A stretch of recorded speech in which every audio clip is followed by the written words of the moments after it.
Hello दोस्तों और GS group. मैं आपकी और आपके परिवार वालों की सलामती और अच्छे स्वास्थ्य की कामना करती हूँ। आज मैं आपको उस खतरनाक वायरस के बारे में बताना चाहती हूँ जिसने नवंबर 2019 में चीन में जन्म लिया और देखते ही देखते पूरी दुनिया में पैर पसार लिए।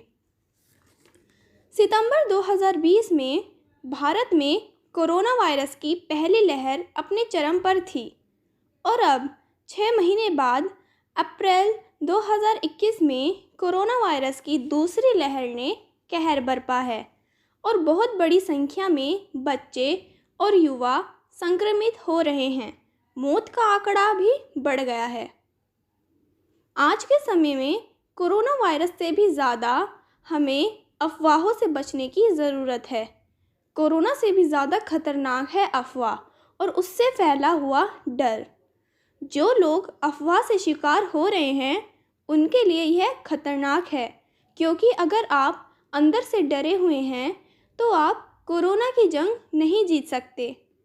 कोरोना से पीड़ित अगर इंसान फर्स्ट स्टेज पर है, जो शायद कोरोना से इतना ज़्यादा इन्फेक्टेड नहीं हो, फिर भी वो डर की वजह से अपनी जान गंवा देता है।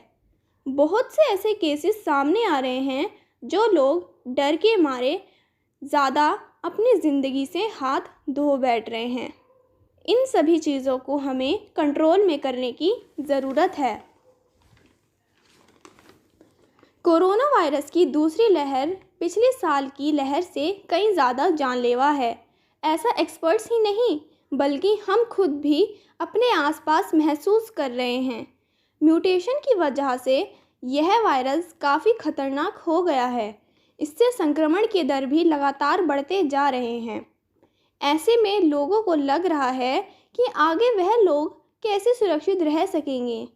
तो मैं आपके लिए कुछ ऐसी सलाह लाई हूँ जिससे आप खुद को सुरक्षित रख सकेंगे। कुछ ऐसी चीज़ें जिससे आप अपनी इम्यूनिटी बढ़ा सकेंगे।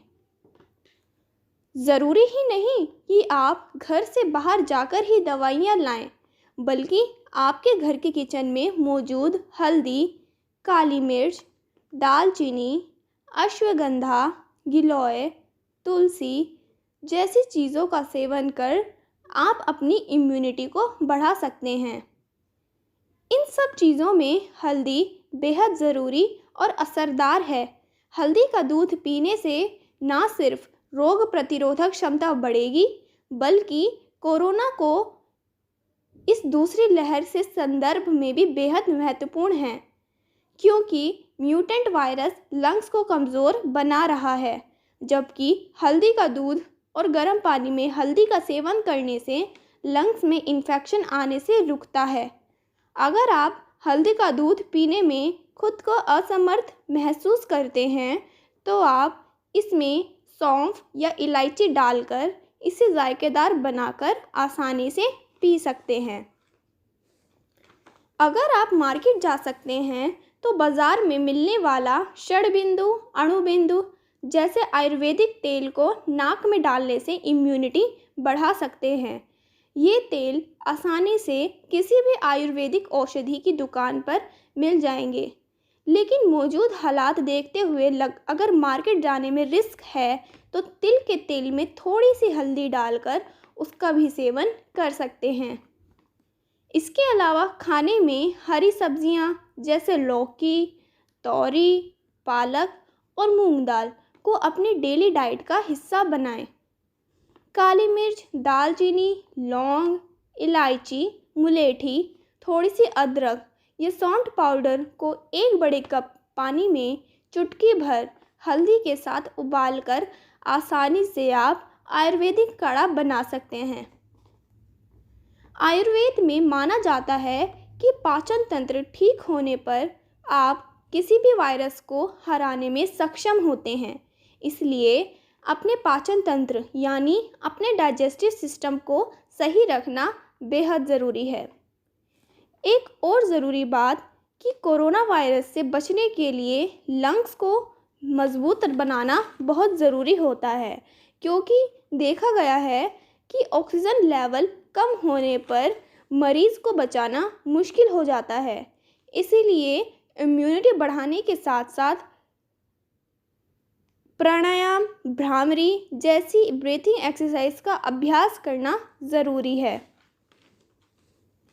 ऐसे में हर एक को मास्क, हैंड वॉश, सैनिटाइज़र और सोशल डिस्टेंसिंग जैसे प्रोटोकॉल्स को गंभीरता से पालन करना होगा। ये सारे तरीके जो मैंने आपको बताए, ये प्रतिरोधक क्षमता बढ़ाने में मदद करते हैं, जो कोरोना होने का चांस घटाते हैं। अगर कोरोना हो भी जाए तो ये इससे लड़ने में हमारी मदद करते हैं।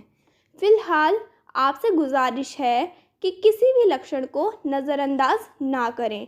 अगर कोई लक्षण महसूस हो तो घबराएं नहीं, ठंडा दिमाग रखें और दूसरों की सुरक्षा के लिए खुद को आइसोलेट रखें और उसके बाद खुद को टेस्ट करवाएं।